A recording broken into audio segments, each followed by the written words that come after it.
एक बार एक दुकानदार जो 5 रुपए की ब्रेड बेचता था, उसे ब्रेड की कीमत बढ़ानी थी, लेकिन बिना सरकार की परमिशन के कोई भी अपने दाम नहीं बढ़ा सकता था।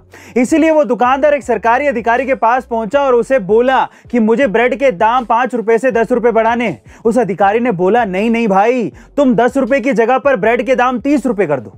यह सुनकर खुश होकर निकल गया, लेकिन दूसरे दिन ही दुकान से सामान खरीदने वाले लोग एक ब्रेड की 30 रुपए की कीमत देखकर भड़क गए और सभी लोग उस सरकारी अधिकारी के पास गए और बोले, यह दुकानदार अत्याचार कर रहा है, एक ब्रेड 30 रुपए में बेच रहा है, हमें लूट रहा है। इस पर उस अधिकारी ने उस दुकानदार को बुलाया और कहा, यह मेरी जनता है, तू उन्हें भूखा नहीं मार सकता, इसलिए तुम कल से एक ब्रेड को आधे दाम में ही बेचोगे, ये मेरा आदेश है। ये सुनकर सारी जनता सरकार की तारीफ करने लगी और इसके बाद से 5 रुपए की ब्रेड 15 रुपए में बिकने लगी। अब जनता भी खुश, दुकानदार भी खुश और सरकार भी खुश। इसे कहते हैं सांप भी मर जाए और लाठी भी ना टूटे। वैसे गाइस, आपको अधिकारी का ये शातिर दिमाग वाला आइडिया कैसा लगा, कमेंट सेक्शन में जरूर लिखेगा।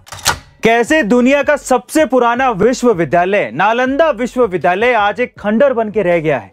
चलिए जानते हैं नालंदा विश्वविद्यालय का हैरान कर देने वाला सच। देखिए, जब चाइनीज प्रवासी हुएंगसंग भारत भ्रमण पर आया था तो वो नालंदा विश्वविद्यालय का ज्ञान का भंडार देखकर हैरान रह गया था। और तो और वो ये देखकर भी चौंक गया कि वहां के चौकीदार को भी कई विषयों का अचूक ज्ञान था। लेकिन दुख की बात तो यह है कि 13वीं शताब्दी में बख्तियार खिलजी नाम के एक आक्रमणकारी ने इस विश्वविद्यालय को तबाह करके रख दिया था।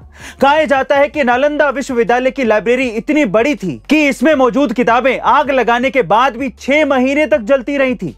शर्म की बात तो यह है कि नालंदा विश्वविद्यालय के पास मौजूद बख्तियारपुर गांव का नाम इसी क्रूर आक्रमणकारी के नाम पर रखा गया था, जो आज तक वैसे का वैसा ही है और उसे आज तक बदला नहीं गया है। गाइस, क्या आपको नहीं लगता कि उस गांव का नाम बदलने का अब समय आ गया है? कमेंट सेक्शन में जरूर लिखेगा।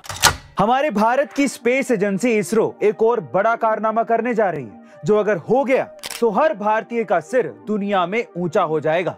क्या है वो कारनामा, चलिए जानते हैं। दरअसल साल 2019 के चंद्रयान 2 मिशन की असफलता के बाद इसरो फिर से बाउंस बैक करके इस साल 13 जुलाई 2023 के दिन दोपहर 2:30 पर अपना चंद्रयान 3 मिशन लॉन्च करने वाला है।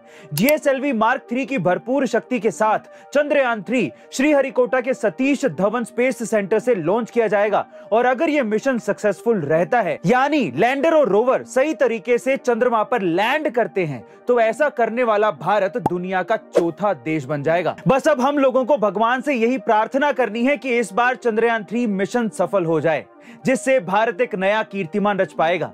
गाइस, इसके बारे में आपका क्या ख्याल है? कमेंट सेक्शन में जरूर लिखिएगा। मिलते हैं अगली वीडियो में।